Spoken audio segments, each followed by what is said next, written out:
Good evening. Israel and Iran వార్తోనైతే stock మార్కెట్లో అయితే బాగా ఎఫెక్ట్ అయితే కనిపించడం జరిగింది. ముఖ్యంగా ఈరోజు మార్నింగ్ స్టార్ట్ అవడం అయితే గ్యాప్ డౌన్తో స్టార్ట్ అయిన మార్కెట్ అలాగే కంటిన్యూ అవ్వడం జరిగింది. స్వల్ప నష్టాలతో అయితే ఎండ్ అయిందని చెప్పాలి. అండ్ సెన్సెక్స్ వచ్చేసి 82 పాయింట్లు మైనస్ అయ్యి 81,361 ధర క్లోజ్ అయిపోయింది. నిఫ్టీ వచ్చేసి 18 పాయింట్లు మైనస్ అయిపోయి 24,793 ధర క్లోజ్ అయిపోయింది. బ్యాంక్ నిఫ్టీ 250 పాయింట్లు మైనస్ అయిపోయింది. అండ్ మిడ్ క్యాప్ వచ్చేసి 1.5% డౌన్ అవ్వడం జరిగింది. మిడ్ క్యాప్ వచ్చేసి ఇంచుమించు 2% అయితే డౌన్ అవ్వడం జరిగింది. మ్యాక్సిమం ఒక ఆటో సెక్టార్ తప్ప అన్ని సెక్టార్లు కూడా మైనస్లో ఉండడం జరిగింది. పిఎస్యూ సెక్టార్ వర్స్ట్ పర్ఫార్మెన్స్ అని చెప్పాలి. ఈరోజు బెస్ట్ పర్ఫార్మెన్స్ సెక్టార్ అంటే ఆటోమొబైల్. ఓవరాల్గా జియో పొలిటికల్ ఇష్యూస్ చూసుకుంటే టెహ్రాన్ని ఖాళీ చేయమనేసి అయితే ట్రంప్ చెప్పడం జరిగింది. G7 సమ్మిట్లో కంప్లీట్ కాకముందే ట్రంప్ అయితే వెళ్ళిపోవడం అండ్ తర్వాత మెడిసిన్ మీద కూడా మళ్ళీ టారిఫ్లు ఉంటాయని ఒక స్టేట్మెంట్ రావడం వైట్ హౌస్ నుంచి. అండ్ తర్వాత 90 days పాజ్ అనేది దగ్గర వస్తుంది. ఆ భయాలు కూడా ఆ మార్కెట్ సెంటిమెంట్ని అయితే బాగా పడేసినాయని చెప్పాలి.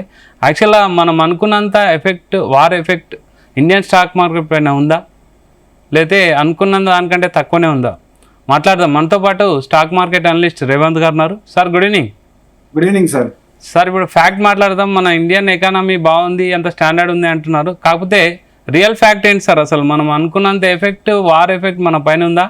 ఢిల్లీ చాందీ చౌక్లో ఎక్కువ రైస్ ఎక్స్పోర్ట్ చేసే ప్లేస్ అది ఇరాన్కి మనకు సప్లై అయితే ఆగిపోవడం జరిగింది. ఇక్కడ నుంచి అక్కడ పెద్ద ఎఫెక్ట్ అయితే ఉందని అయితే ప్రజెంట్ చెప్తున్నారు. అంటే థర్డ్ సప్లయర్ అంటే ఇరాక్ అండ్ సౌదీ తర్వాత ఇరానే మెయిన్ ఎక్కువ సప్లై చేస్తాం మనము రైస్ని. సో ఆ ఎఫెక్ట్ అండ్ ఇంకా ఎక్స్పోర్ట్స్ ఏవేవి ఉన్నాయి అండ్ ఓవరాల్గా మన స్టాక్ మార్కెట్ పరిస్థితి ఏంది అండ్ వార్ పరిస్థితి ఏంటి సార్? సో మన ఇండియన్ స్టాక్ మార్కెట్ అయితే పెద్ద ఎత్తున అయితే రియాక్షన్ అయితే ఏమి చూపించట్లేదు. సో కంపారిటివ్లీ మన ఇండియన్ మార్కెట్స్ అనే కదా గ్లోబల్ మార్కెట్స్ అన్ని కూడా వాటిని పెద్దగా ఇంట్రెస్ట్ చూపించట్లేదు.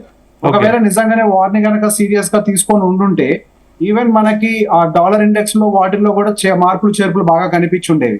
మనకి గోల్డ్ లో కూడా పెద్ద ఎత్తున మూమెంటం కనిపించేది. గోల్డ్ లో కొంతవరకు మూమెంటం వచ్చినప్పటికీ అది ప్రీవియస్ హైస్ ని కూడా ఇంకా కంప్లీట్ గా బ్రేక్ చేయలేదు. పర్టికులర్ గా క్రూడ్ ఆయిల్ లోనే కొంతవరకు ఫ్లక్చువేషన్స్ ఉంది, కానీ ఎక్స్పెక్ట్ చేసినంత ఫ్లక్చువేషన్స్ కూడా మనకి క్రూడ్ ఆయిల్ లో కనిపించట్లేదు. కాకపోతే గత 2 రోజుల నుంచి మాత్రం కొంతవరకు ఈ అన్సర్టనిటీ మేబీ యుఎస్ఏ అని ఇన్వాల్వ్ అవుతుందని ఒక భయం అయితే ఉంది. సో అదర్ కంట్రీస్ ఇన్వాల్వ్ కానంత వరకు మాత్రం మనకి వార్ కి సంబంధించి ఎటువంటి టెన్షన్స్ పెట్టుకోవాల్సిన అవసరం లేదు. ఎప్పుడైతే ఇరాన్ కి కానీ ఇజ్రాయెల్ కి కానీ సపోర్టింగ్ కంట్రీస్ వస్తాయో అప్పుడు ఇష్యూ ఎక్కువగా ఎస్కలేట్ అవుతుంది, కానీ అప్పటి వరకు మనకి పెద్ద ఎత్తున ఇబ్బందులు ఉండే అవకాశం లేదు. సో ఇండియన్ మార్కెట్ మీద వాళ్ళ యుద్ధం వల్ల మనకి పడుంటే ఒకవేళ మనకి క్రూడ్ ఆయిల్ పాయింట్ లో కొంతవరకు ప్రెషర్ ఉండాలి. గతంతో పోలిస్తే మనం క్రూడ్ ఆయిల్ అనేది కంప్లీట్ గా ఆ మిడిల్ ఈస్ట్ నుంచి మాత్రమే డిపెండ్ కావట్లేదు. మనకి అటు రష్యా ఉక్రెయిన్ వార్ జరుగుతున్న దగ్గర నుంచి గత 4-5 సంవత్సరాల నుంచి మనం రష్యన్ ఆయిల్ మీద కూడా కొంతవరకు డిపెండెన్సీ పెంచుకున్నాము. సో దాంతో పాటుగా మన దగ్గర కావాల్సిన క్రూడ్ ఆయిల్ రిజర్వ్స్ కూడా బాగానే ఉన్నాయి. సో పెద్ద ఎత్తున అందుకే మన స్టాక్ మార్కెట్ లో ఎక్కువ శాతం ఇంపాక్ట్ అనేది కనిపించట్లేదు. సో ఎస్, మన వైపు నుంచి వెళ్ళేటువంటి ఎక్స్పోర్ట్స్ లో కొంతవరకు అయితే ఇంపాక్ట్ ఉంది. దాని గురించి కూడా డెఫినెట్ గా డిస్కస్ చేద్దాము. కాకపోతే ఈ రోజు మార్కెట్ మనకు అటు నిఫ్టీ గానీ సెన్సెక్స్ కానీ కొద్దిగా ఫ్లాట్ గా క్లోజ్ అయినప్పటికీ అటు మిడ్ క్యాప్ నిఫ్టీ గానీ స్మాల్ క్యాప్ నిఫ్టీ గానీ కొంతవరకు బాగా నెగిటివ్ గా క్లోజ్ అయ్యాయి. దాదాపుగా 1.5% mid cap, 1.9% small cap. So broader market లో సెల్లింగ్ అయితే బాగా ఎక్కువగా కనిపించింది. మనకి కేవలం లార్జ్ క్యాప్ సెగ్మెంట్ అది కూడా జైంట్ కంపెనీస్ కొంతవరకు స్టేబుల్ గా ఉన్నాయి, కానీ మిగతా అన్ని కూడా సెల్ ఆఫ్ కి అయితే బాగానే గురయ్యాయి. ఇందాక మీరు అన్నట్టుగా కేవలం ఏదో ఆటో సెగ్మెంట్ తప్పించి పెద్ద ఎత్తున మనకు పాజిటివ్ గా ఉన్నాయని చెప్పుకోవడానికి ఏం లేదు. కొంతవరకు కన్సంప్షన్ కూడా మార్జినల్లీ న్యూట్రల్. పాజిటివ్ అంటే ఆటో సెగ్మెంట్ మాత్రమే. And yes, infrastructure and private banking కొంతవరకు నియర్ బై న్యూట్రల్ 0.2% మాత్రమే నెగిటివ్ గా క్లోజ్ అయ్యాయి. సో మనకి ఇప్పుడు బ్రాడర్ మార్కెట్ లో సెల్ ఆఫ్ రావడం అనేది కొంతవరకు కన్సర్నింగ్. కాకపోతే అది మనం కంప్లీట్ గా వార్ కి రిలేట్ చేయాలంటే అటువంటి కన్సర్న్ అయితే డెఫినెట్ గా కాదు. అంటే mid and small cap segment లో రీసెంట్ గా వచ్చినటువంటి ఫాల్ తర్వాత ఒక షార్ప్ రికవరీ అప్సైడ్ రావడం తోటి ఇవాళ మనం కొంతవరకు ఏమైనా ప్రాఫిట్ బుకింగ్ జరిగిందేమో కూడా అనుకోవాలి. దానికి తోడు మనకి రేపు వీకెండ్ ఉంది. అంటే మనకి రేపు శుక్రవారం గడిచిన తర్వాత శని ఆదివారాల వీకెండ్స్ లో సహజంగా ఎటువంటి యుద్ధ వాతావరణం అయినా కొంచెం భయంకరంగా మారేది వీకెండ్స్ లో. సో ఎందుకు రిస్క్ తీసుకోవాలన్న పాయింట్ ఆఫ్ వ్యూ లో కూడా కొంతవరకు profit booking and mid and small cap segment లో జరుగుండొచ్చు. షార్ప్ రికవరీ వచ్చిన తర్వాత ప్రాఫిట్స్ లో చాలా మంది ఉంటారు కాబట్టి కొంత రిస్క్ కూడా మిటిగేట్ చేస్తూ ఉంటారు. అండ్ దాంతో పాటుగా మనకి జూన్ ఎండింగ్ కంప్లీట్ అయిపోయింది అని అంటే జూలైలో Q1 రిజల్ట్స్ కూడా మనకి డెలివర్ అవుతూ ఉంటాయి. సో ఈ Q1 రిజల్ట్స్ కంప్లీట్ అయిపోయిన తర్వాత మళ్ళీ కొంత డెసిషన్ తీసుకుందామని కూడా కొంతమంది అనుకుని ఉండొచ్చు. సో అటువంటి ఇంపాక్ట్ మన మార్కెట్ మీద ఉంది. కానీ పూర్తి స్థాయిలో మనకి వార్ ఇంపాక్ట్ అనేది కేవలం మన ఇండియన్ మార్కెట్ మీద మాత్రమే కాదు, ప్రపంచంలో ఏ దేశం మీద కూడా పెద్ద ఎత్తున అయితే రియాక్షన్ చూపించట్లేదు. ఇది ఎంతవరకు పరిమితం అని అంటే వేరే దేశాలు ఇన్వాల్వ్ కానంత వరకు మాత్రమే పరిమితం. వేరే దేశాలు కనుక ఒకరికొకరు సపోర్ట్ అనౌన్స్ చేసుకోవడం మొదలు పెడితే అప్పుడు మనకి టెన్షన్స్ అనేవి మరింతగా పెరుగుతాయి.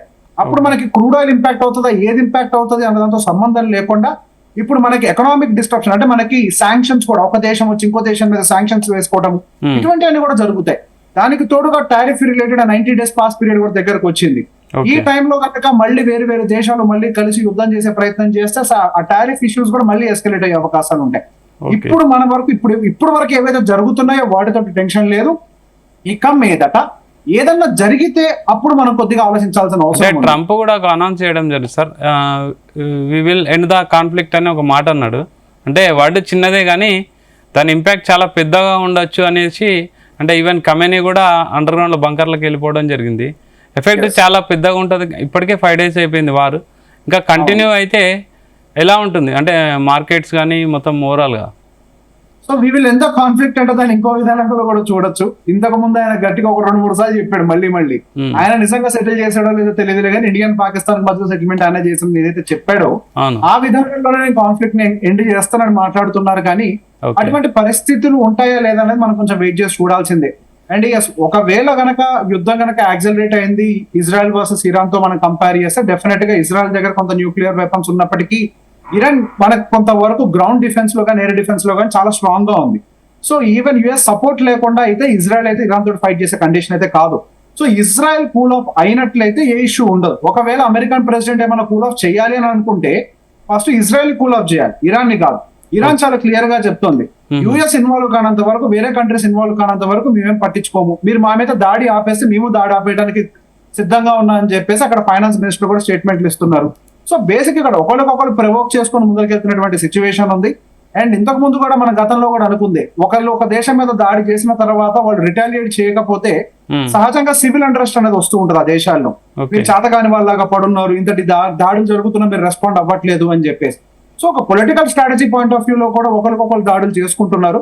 అది మరీ ఎస్కలేట్ అవ్వాలి, ఫుల్ సైజ్ వార్ గా ఎస్కలేట్ అవ్వాలి అంటే మాత్రం డెఫినెట్ గా వేరే కంట్రీస్ ఇన్వాల్వ్ అయితేనే నేను అనుకోవడం ఫుల్ సైజ్ వార్ గా ఎస్కలేట్ అవుతుంది. సో ఇజ్రాయెల్ కి అమెరికా సపోర్ట్ లేకుండా డైరెక్ట్ గా యుద్ధంలో దిగేటువంటి పరిస్థితి, న్యూక్లియర్ ని పక్కకు పెడితే ఆ పరిస్థితులు అయితే వాళ్ళకి లేవని నేను అనుకుంటున్నాను. సో ఇరాన్ దగ్గర న్యూక్లియర్ లేనప్పటికీ వేరే దేశాల సపోర్ట్స్ కూడా ఉంటాయి కాబట్టి సహజంగానే అది మరింత పెద్దగా ఎస్కలేట్ అవుతుంది. ఇరాన్ దగ్గర లేకపోవచ్చు, దాని సపోర్టింగ్ నేషన్స్ దగ్గర నుంచి సపోర్ట్స్ వచ్చింది అని అంటే డెఫినెట్ గా అది ఇంకొంచెం పెద్ద ఇష్యూ అవుతుంది. అక్కడ దాకా ఈవెన్ ట్రంప్ కూడా తీసుకెళ్తాడని అనుకోవట్లేదు. సహజంగా దాన్ని కొంత కూల్ ఆఫ్ చేసే ప్రయత్నమే చేస్తాడు. అండ్ నేను ఫెడ్ అవుట్పుట్ కూడా వచ్చింది, మళ్ళీ ఇంట్రెస్ట్ రేట్ అన్చేంజ్ గానే పెట్టారు, ఇంకా కన్సర్న్స్ ఉన్నాయి అమెరికన్ ఎకానమీ మీద అని కూడా చెప్తున్నారు, అన్ఎంప్లాయ్మెంట్ ని కొద్దిగా స్టేబుల్ చేయాలని చెప్పేసి చూస్తున్నారు. సో ఇంకా వాళ్ళ దగ్గర అన్సర్టనిటీ, ఇప్పుడు ఇల్లు చక్కపరచుకోకుండా పక్కింటి ఇంటికి వెళ్ళి దాని ఏదో బాగు చేస్తా ఉన్న పరిస్థితి వాళ్ళకి లేదన్న విషయం వాళ్ళకు కూడా తెలుసు. అందుకే టారిఫ్ విషయంలోనే ఆయన అరవడానికి చాలా విషయాలు చెప్పినా గట్టిగా అరుచుకుంటూ ఫైనల్ గా ఇంప్లిమెంటేషన్ లోకి వచ్చేసరికి సైలెంట్ అయిపోయారు. వాళ్ళే ఇన్ఫాక్ట్ వేరే దేశాలు వాళ్ళతో నెగోషియేషన్ కి రాకముందు ఈయన దగ్గరికి వెళ్ళి నెగోషియేట్ చేస్తున్నాడు. ఎందుకంటే వాళ్ళ దేశంలోనే వాళ్ళ ఇంట్లోనే సమస్యలు ఉన్నాయి కాబట్టి ట్రంప్ మరింత దూకుడుగా ప్రవర్తిస్తాడని నేను అనుకోవట్లేదు. సరే బెదిరించే టైంలో బెదిరిస్తారు, ఫైనల్ గా అయితే బుజ్జగించి అందరినీ సైలెంట్ చేస్తారని నేను అనుకుంటున్నాను. బట్ ఇన్ బిట్వీన్ కనుక ఇది ఇలానే వాళ్ళిద్దరి దేశాల మధ్యలో కనుక కొనసాగితే డెఫినెట్ గా ఇండియా సైడ్ నుంచి కూడా కొంతవరకు ఇంపాక్ట్ అయితే ఉంటుంది. ఇందాక మీరు అన్నట్టుగా రైస్ రిలేటెడ్ అవ్వచ్చు. అండ్ మేజర్ గా ఎంత వద్దన్నా కానీ మనం కొంత రష్యన్ ఆయిల్ మీద డిపెండ్ అయినా, అంటే రష్యన్ ఆయిల్ మీద ఇంపోర్ట్ చేస్తున్నప్పటికీ మేజర్ డిపెండెన్సీ మనకి అటువైపు నుంచి మన మిడిల్ ఈస్ట్ దగ్గర నుంచి వస్తున్నటువంటి ఆయిల్ మీదనే మనకి ఎక్కువ డిపెండెన్సీ ఉంది. సో దానివల్ల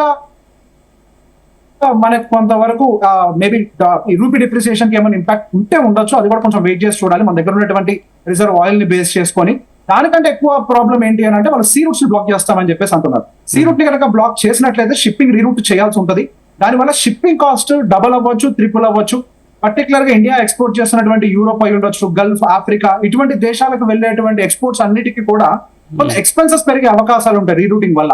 దాంతో పాటుగా క్రూడ్ ఆయిల్ కూడా పెరగడం వల్ల మరింతగా పెరుగుతూ ఉంటది. సో ఎప్పుడైతే ఈ రూట్స్ లో కొంత యుద్ధ వాతావరణం ఉంటుందో సహజంగా ఇన్సూరెన్స్ కంపెనీలు కూడా ఎక్కువగా ఇన్సూరెన్స్ చార్జ్ చేస్తూ ఉంటాయి ఆ షిప్పింగ్స్ కి. సో దాని వల్ల షిప్పింగ్ కాస్టింగ్ అనేది చాలా ఇంటూ 2 times కానీ ఇంటూ 3 times కానీ పెరిగే అవకాశాలు ఉంటాయి. దాని వల్ల వాళ్ళకి అక్కడ ఖర్చులు పెరగడానికి ఎక్కువ ఛాలెంజెస్ ఉన్నాయి. అండ్ దాంతో పాటుగా ఇప్పుడు జరుగుతున్నటువంటి యుద్ధం వల్ల సహజంగా మిడిల్ ఈస్ట్ ఏరియాలో కొంతవరకు ఎకనామిక్ డిస్ట్రప్షన్ ఉండే అవకాశం ఉంటుంది, ఎకనామిక్ స్లోడౌన్ ఉంటుంది, కన్సంప్షన్ వీక్ అవుతుంది. సో ఇండియా నుంచి ఏవైతే కన్సంప్షన్ గూడ్స్ అటు యూఏఈ కానీ సౌదీ అరేబియా కానీ ఇరాన్ అండ్ ఒమాన్ వీటికి ఎక్స్పోర్ట్స్ అవుతూ ఉన్నాయో ఆ కన్సంప్షన్ డిమాండ్ తగ్గటం వల్ల ఆర్డర్ బుక్ తగ్గే అవకాశాలు ఉంటాయి ఇండియన్ మార్కెట్ లో. అండ్ దాంతో పాటుగా పర్టికులర్ గా పేమెంట్ అండ్ బ్యాంకింగ్ ఛాలెంజెస్ కూడా కొంతవరకు ఉంటాయి. సో పర్టికులర్ గా వాళ్ళు డాలర్ ఎక్స్చేంజెస్ అనేది పక్కకు పెడితే లోకల్ ఎక్స్చేంజెస్ ఏవైతే చేస్తూ ఉంటారో స్విఫ్ట్ ఓరియంటెడ్ ఇవన్నీ కూడా ఏవైతే చేస్తూ ఉంటాయో వాటి వరకు కొద్దిగా, ఎందుకంటే రిస్ట్రిక్షన్స్ ఉన్నాయి, అన్నిటికీ ట్రాన్సాక్షన్స్ ఇనిషియేట్ కానివ్వట్లేదు ఇప్పుడు. ఆ రిస్ట్రిక్షన్స్ వల్ల పేమెంట్ డిలేస్ కూడా జరిగే అవకాశాలు ఉన్నాయి. ఇందాక మీరు చెప్పినట్టుగా పర్టికులర్ గా అగ్రో రిలేటెడ్ అటు రైస్ అవ్వచ్చు, టీ అవ్వచ్చు, ఫ్రూట్స్ అవ్వచ్చు, షుగర్ అవ్వచ్చు, వీటి మీద కూడా కొంత ఇంపాక్ట్ ఎక్కువగానే పడే అవకాశం ఉంటుంది కాన్ఫ్లిక్ట్స్ వల్ల. సో ఇట్లా మనకి రకరకాల అంశాలు మనకి ఇక్కడైతే ఉన్నాయి. కాకపోతే బ్రాడర్ రేంజ్ లో ఇంపాక్ట్ ఎంత వరకు పడుతుంది అనేది వాళ్ళు ఇక్కడ ఇరాన్ తీసుకునేటువంటి నిర్ణయాలు. సో ఇక్కడ ఎక్కువ థ్రెట్ ఎప్పుడు వస్తుంది అని అంటే వాళ్ళు ఎప్పుడైతే సీ రూట్ ని బ్లాక్ చేస్తారో అప్పుడు కొంత ఇష్యూ మళ్ళీ పెరుగుతుంది ఎకనామిక్ యాక్టివిటీలో. అటు ఎక్స్పోర్ట్స్ రెడ్యూస్ అవ్వటము, లేదా వేరే కంట్రీస్ కి చేస్తున్నటువంటి ఎక్స్పోర్ట్స్ కి కూడా కాస్టింగ్ పెరగటము, టైం పెరగటము, ఇవన్నీ కూడా జరుగుతాయి. ఐదర్ వేరే కంట్రీస్ అన్న పార్టిసిపేట్ చేయాలి వాళ్ళకి సపోర్ట్ చేసుకుంటూ, లేదా ఇరాన్ సీ రూట్ ని బ్లాక్ చేయాలి. ఈ రెండు జరగనంత వరకు మనం పెద్ద ఎత్తున ఇక్కడ ఏదో డిస్టర్బెన్స్ జరిగిపోతుంది అనుకోవడానికి అయితే లేదు. సో ఇన్ కేస్ వాళ్ళు సీ రూట్ ని బ్లాక్ చేసినా కానీ, సో హవెవర్ సీ రూట్ ని బ్లాక్ చేశారు కాబట్టి డెఫినెట్ గా అప్పుడు వేరే కంట్రీస్ కూడా సపోర్ట్స్ అనౌన్స్ చేస్తాడు ఇజ్రాయెల్. సో ఇప్పుడు ఇదంతా కూడా ఒక సన్న తీగ మీద వేలాడుతుంది. ఏ ఒక్కళ్ళు పేషెన్స్ ను కోల్పోయి తెంపేసినా కానీ మొత్తం కొద్ది వరకు మార్కెట్ మళ్ళీ స్ట్రెస్ లోకి వెళ్ళే అవకాశాలు ఉన్నాయి. సో ఇన్ బిట్వీన్ ఒకవేళ అంటే మీరు అన్నట్టు వీకెండ్స్ లో ఎక్కువ కావచ్చు, ఒకవేళ వాళ్ళు కొంచెం అండర్స్టాండింగ్ వచ్చేసి ట్రంప్ ఇన్వాల్వ్మెంట్ ఎక్కువైపోయి వివిధ దేశాల G7 సమ్మిట్ మళ్ళీ జరిగి వార్ క్లోజ్ అయిపోతే మార్కెట్ ఎలా రియాక్ట్ అవుతుంది సార్? పట్టించుకోదండి అసలు, మార్కెట్ వారు జరుగుతుంటే పట్టించుకోవట్లేదు మార్కెట్. అంటే ఎఫెక్ట్ అయితే చాలా ఉంది సార్. అంటే మనం అక్కడ ఎఫెక్ట్ అయితే ఇరాన్లో అయితే చాలా గట్టిగా ఎఫెక్ట్ అయితే ఉందని అయితే ఎక్స్పర్ట్ చెప్తున్నారు. అవునండి, అక్కడ ఇరాన్ అండ్ ఇజ్రాయెల్ లో ఎఫెక్ట్ డెఫినెట్ గా ఉంది. ఎఫెక్ట్ లేదు అని చెప్పడానికి ఏం లేదు, కానీ ఎఫెక్ట్ ఎంత వరకు పరిమితం అంటే వాళ్ళ వరకు మాత్రమే పరిమితం అవుతుంది. అది కంప్లీట్ గా ఇంకా వేరే కంట్రీస్ కి స్ప్రెడ్ అవ్వలేదు ఆ సమస్య అనేది. గతంలో మనకి రష్యా అండ్ ఉక్రెయిన్ వార్ జరుగుతున్నప్పుడు స్టార్టింగ్ లో కొన్ని రోజులు రియాక్ట్ అయింది. ఆ రియాక్షన్ జరిగిన తర్వాత మళ్ళీ ఆ వార్ ఇప్పటికీ కొనసాగుతోంది.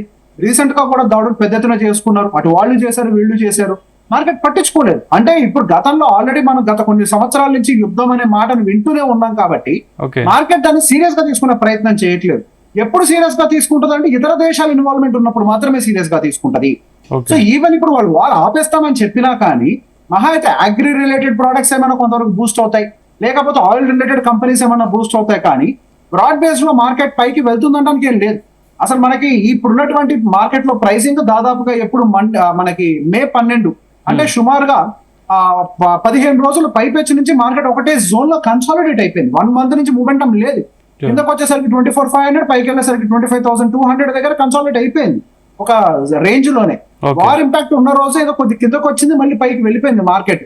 So irrespective of war, market లో వార్ కి సంబంధం లేకుండా మార్కెట్స్ అయితే బిహేవ్ చేస్తున్నాయి. ఒకవేళ అంత భయం ఉండుంటే అసలు గోల్డ్ 1,00,000 దాటి పైకి ఎక్కడికో వెళ్ళిపోయి ఉండాలి. గోల్డ్ రియాక్ట్ కానప్పుడు, అంత సెన్సిటివ్ ఆ ఇండెక్స్ రియాక్ట్ కానప్పుడు ఇక్కడ మనకి స్టాక్ మార్కెట్ ఇండెక్స్ రియాక్ట్ అవ్వాల్సిన అవసరం ఉంటది అని అనుకోవట్లేదు. ఇప్పుడు ఎక్కువగా మన మార్కెట్ ఫోకస్ అంతా చేసేది రేపు జూలైలో రాబోతున్నటువంటి రిజల్ట్స్ లో ఎటువంటి గైడెన్స్ మార్కెట్ లో పోస్ట్ చేస్తాయంటే కంపెనీలు పోస్ట్ చేస్తాయి అన్న దాని మీద ఎక్కువగా ఫోకస్ పెడతాయి. కానీ ఈ వార్ రిలేటెడ్ ఏదైనా ఉంటే కొన్ని సెక్టార్స్ కి పరిమితం అవుతుంది, కానీ బ్రాడర్ మార్కెట్ కి పెద్ద ఎత్తున ఇంపాక్ట్ అయ్యి ఉండే అవకాశాలు లేవని అనుకుంటున్నాను. ఈవెన్ ఇక్కడ మార్కెట్ పెద్దగా రియాక్ట్ కావట్లేదు, మనం ఎందుకు టెన్షన్ పడాలని. ఓకే సార్, ఇంకోటి ఇప్పుడు అంటే fundamental and geo political issues అని చెప్పారు. ప్రజెంట్ మన ఇన్వెస్టర్లో మనం ఏం చేయాలి సార్? అంటే ఆల్రెడీ ఇన్వెస్ట్మెంట్ ఉన్నవాళ్ళు, ట్రేడింగ్ చేసేవాళ్ళు కానీ అండ్ ఇన్వెస్ట్ చేయాలనుకున్న వాళ్ళు, వాళ్ళ స్టెప్ ఎలా ఉండాలి మూమెంట్? సో గతంలో కూడా మాట్లాడుకున్నట్టుగానే మిడిల్ స్మాల్ క్యాప్ సెగ్మెంట్ లో కొంతవరకు వాల్యుయేషన్ సమస్యలు అయితే క్లియర్ గా కనపడుతున్నాయి.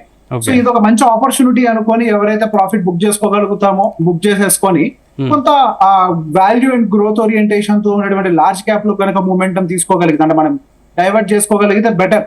మనకి ఎవ్రీ టైం ఆపర్చునిటీ దొరకదు బయటకి ఎగ్జిట్ కావడానికి. Okay. But this time we got an opportunity అని మళ్ళీ నేను అనుకుంటున్నాను. ఈ మాట నేను ఇప్పుడు కాదు, 2 నెలల క్రితం కూడా ఇదే మాట చెప్పాను. ఆపర్చునిటీ దొరికినప్పుడు mid and small cap segment నుంచి కొద్దిగా బయటికి రావడం బెటర్. రానున్న నెక్స్ట్ 2-3 సంవత్సరాల్లో కూడా నాకు ఏమీ పెద్ద హోప్స్ లేవు. కొద్దిగా పర్టికులర్ గా వాల్యూ ఓరియంటెడ్ స్టాక్స్ కొంతవరకు, అంటే ఇది ఇప్పుడు నడబోతున్న మార్కెట్ అంతా కూడా బ్లెండ్, అంటే వాల్యూ ఉండాలి, దానికి గ్రోత్ ప్రాస్పెక్ట్ కూడా ఉండాలి. వాటి వాల్యుయేషన్స్ ఎక్కువగా ఉంటే మాత్రం డెఫినెట్ గా ముందరికెళ్ళే అవకాశాలు ఎక్కువగా కనిపించట్లేదు. అండ్ మోర్ ఎవర్ మనకి ఇప్పుడు ఆల్రెడీ కొంతవరకు లిక్విడిటీ మార్కెట్ లో బాగానే ఇన్ఫ్యూజ్ అయింది కాబట్టి కన్సంప్షన్ పాయింట్ ఆఫ్ వ్యూలో, పర్టికులర్ గా లగ్జరీ కన్సంప్షన్ పాయింట్ ఆఫ్ వ్యూలో అయితే కొంతవరకు మూమెంటం వచ్చే అవకాశాలు ఎక్కువగానే కనపడుతున్నాయి. సో ఇందులోకి వచ్చినా కానీ మళ్ళీ వాల్యుయేషన్ చూస్తూ ఉంటాం. నేను గతంలో ఒక చీఫ్ ఇన్వెస్ట్మెంట్ ఆఫీసర్ ఇంటర్వ్యూ చేసినప్పుడు కూడా అదే చెప్పారు. మనకి అంటే మన మిడిల్ క్లాస్ యూజ్ చేసేటువంటి కన్సంప్షన్ ప్రొడక్ట్స్ లో కొంతవరకు వాల్యుయేషన్ ఇంకా హైగానే ఉంది కానీ, అండ్ వాటిల్లో కొంతవరకు సేల్స్ గ్రోత్ కానీ పికప్ లేదు. కానీ లగ్జరీ పాయింట్ ఆఫ్ వ్యూలో, లగ్జరీ కన్సంప్షన్ లో ఫ్లైట్ బుకింగ్స్ అయి ఉండొచ్చు, ఇటువంటి వాటిల్లో లేదా ఒక లగ్జరీ వాచెస్ లో కానీ వీటిలో మాత్రం మంచి మూమెంటం అయితే కనపడుతుంది. ఈవెన్ రియల్ ఎస్టేట్ లోకి వచ్చినా కానీ లగ్జరీ రియల్ ఎస్టేట్ అనేది మూమెంటం ఉంటుంది, కానీ మిడిల్ క్లాస్ సెగ్మెంట్ ఎఫర్ట్ చేసేటువంటి రియల్ ఎస్టేట్ లో కూడా పెద్ద ఎత్తున మూమెంటం అయితే కనిపించట్లేదని చెప్పేసి అంటున్నారు. సో లగ్జరీ కన్సంప్షన్ కొంతవరకు ముందరుకుంటే అవకాశం ఉంది. దాంతో పాటుగా ఇన్వెస్ట్మెంట్స్ అనేవి ఇప్పుడు comparatively compare to previous years ఇప్పుడు బాగా పెరిగాయి. పర్టికులర్ గా మనకి అసెట్ మేనేజ్మెంట్ కంపెనీస్ వాటిలో కూడా ఇన్వెస్ట్మెంట్స్ బాగా పెరుగుతున్నాయి. ఎస్ఐపి బుక్ కూడా బాగా గ్రో అవుతుంది. సో ఇటు ఎన్బిఎఫ్సిస్ కానీ ఏఎంసీస్ కానీ ఇవి కొంతవరకు బెటర్ గా పర్ఫామ్ చేసే అవకాశాలు ఉన్నాయి. పిఎస్యు బ్యాంక్స్ వైపుగా మనం పెద్ద ఎత్తున చెప్పలేము, కానీ కొంతవరకు private banks mixed with the finance, అంటే హెచ్డిఎఫ్సి లాంటివి, అందులో ఫైనాన్స్ సెగ్మెంట్ ఉంటుంది, బ్యాంకింగ్ సెగ్మెంట్ ఉంటుంది. సరే, లాస్ట్ 2 days నుంచి ఆటో సెక్టర్ బాగా పుంజుకుంటుంది, అంటే కారణం అది బేసిక్ ఓవర్ సెల్ ఆఫ్ వల్లే అని అనుకోవాలండి. గతంలో మనకి ఆటో ఇండెక్స్ అనేది విపరీతంగా సెల్ ఆఫ్ కి గురైంది. అది one of the highest fall in sector గా మనం గమనించవచ్చు. దాదాపుగా అది ఇప్పుడు లోవర్ లెవెల్ నుంచి 20% వరకు రికవర్ అయింది. పడ్డప్పుడు కూడా అది విపరీతమైన ఫాల్ గురైంది. దాదాపుగా పడ్డప్పుడు కూడా మనకి 30% ఫాల్ ఇచ్చింది. ఆ 30% ఫాల్ నుంచి ఇప్పుడు almost half of the recovery అయితే తీసుకుంది, 15% రికవరీ అయితే తీసేసుకుంది. సో ఇప్పుడు కేవలం మనకి ఓవర్ సెల్లింగ్ జరిగింది కాబట్టి అది రికవర్ అయింది. కానీ ఆటో సెగ్మెంట్ లో అయితే నెక్స్ట్ 1 year కొంతవరకు కష్టాలు ఉండే అవకాశాలు ఉంటాయి. మేబీ ఏమన్నా అందులో ఆటో సెగ్మెంట్ లోకి వస్తే ఆటో యాక్సిలరీస్ ఇట్లాంటి వాటిల్లో ఏమన్నా కొంత బూస్ట్ ఉండే అవకాశాలు ఉంటాయి, కానీ డైరెక్ట్ ఆటోలో పెద్ద ఎత్తున ఉండే అవకాశాలు లేదు. డైరెక్ట్ ఆటో కంటే కూడా యాక్సిలరీస్ మీదనే ఇక మిగతా ఈ మ్యూచువల్ ఫండ్ ఏఎంసీస్ కానీ వీళ్ళందరూ కూడా ఫోకస్ ఎక్కువగా పెడుతున్నారు. వాళ్ళు రీసెంట్ గా చేసిన చేంజెస్ కూడా అటువైపుగా ఎక్కువగా కనపడుతున్నాయి. So direct auto will consolidate maybe for 1 or 2 years. And recent గానే మనకి టాటా మోటార్స్ లాంటివి ఇవన్నీ కూడా విపరీతమైన ర్యాలీని ఇచ్చాయి. ఎక్కడో 100 దగ్గర ఉన్నటువంటి టాటా మోటార్స్ 1000 దాటిపోయింది. ఆఫ్ కోర్స్ ప్రాఫిట్ బుకింగ్ లో భాగం కింద మళ్ళీ కిందకు వచ్చిన తర్వాత విషయం. అటు ఎంఎండ్ఎం కానీ ఇవన్నీ కూడా కొంత సెల్లింగ్ ప్రెషర్ ని కూడా చూస్తాయి. అంటే సెల్లింగ్ ప్రెషర్ కన్సాలిడేషన్ అని చెప్పొచ్చు మనం. So time connection is highly anticipated in direct auto, particular గా 4-wheeler ఆటోలో కొద్దిగా యాంటిసిపేట్ చేయొచ్చు. మన పర్టికులర్ గా 4-wheelers ఎవరైనా కొంటారు అని అంటే అది ఎక్కువ అర్బన్ ఏరియాస్ లో కొంటారు. సో అర్బన్ కన్సంప్షన్ అనేది ఇంకా రికవరీలోకి రాలేదు. రూరల్ కన్సంప్షన్ కొంచెం బెటర్ గా పికప్ అవుతుంది. సో రూరల్ కన్సంప్షన్ పికప్ వల్ల మేబీ ఏమైనా 2-wheeler సెగ్మెంట్స్ లో ఏమైనా మూమెంటం ఉండొచ్చు, కానీ 4-wheeler బడ్జెట్ కార్స్ లో పెద్ద ఎత్తున మూమెంటం వచ్చే అవకాశాలు అయితే లేవని అనుకుంటున్నాను. ఇది జస్ట్ ఆఫ్టర్ హ్యూజ్ ఫాల్ ఒక చిన్న బౌన్స్ బ్యాక్ లాగా చూడాలి, కానీ అది రికవరీ అంటానికి అయితే పెద్ద ఎత్తున కనిపించట్లేదు మనకి. Okay sir, okay, thank you sir, thank you very much. So ఇది రేవంత్ గారు చెప్పింది అంటే వార్ జరుగుతున్నా సరే ప్రపంచ దేశాలు కూడా మార్కెట్ పరంగా అయితే ఎలాంటి రియాక్షన్ లేదు. ఇండియా మార్కెట్ కూడా వార్ నుంచి అయితే రియాక్షన్ అయితే లేదు. కానీ ముందు ఇంకా అది పతాక స్థాయికి చేరి ఏదన్నా జరిగితే మాత్రం కొంచెం ఎఫెక్ట్ ఉండొచ్చు అని అయితే సార్ చెప్పడం జరుగుతుంది. కీప్ వాచింగ్ జై తెలుగు న్యూస్.